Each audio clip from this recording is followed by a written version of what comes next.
and I call the member for Denison. Speaker, my question is to the Minister for Agriculture and Water Resources.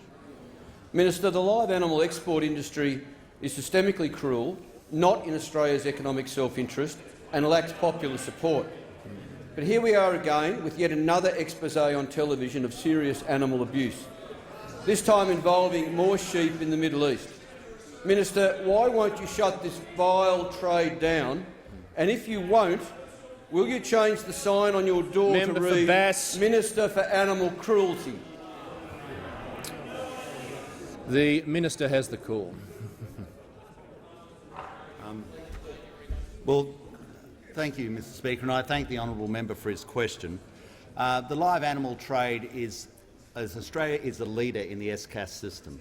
Australia is a leader. There is no other country in the world that has the SCAS system. And there are over 100 countries in the world that participate in live animal exports. It might also be noted, Mr Speaker, that we did do an audit. We did an audit in the last year for which there is over 99% compliance. 99% compliance on, I believe, over the 8 million animals, that have been exported. Now, Mr Speaker, it's also incredibly important that people get a fair price at the farm gate, and what the live animal export trade allows is another buyer on the rails, another participator, so that we get a fair transparency in pricing and make sure that we don't have just the major processors solely dominating the Australian market. It's only a small part of our exports. It's merely less than 8% of our beef exports, so it does not put at threat processing workers. It actually works in complement to them.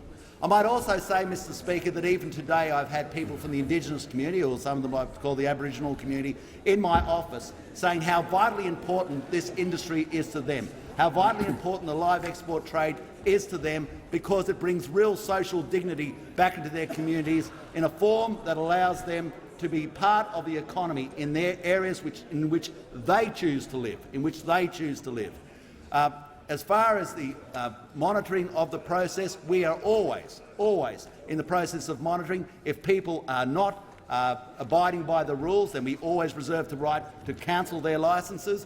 We have continual conversations with them. I myself personally ring up the live exporters to make sure that they are abiding by the rules, and if there are concerns, to make sure that they explain them to me.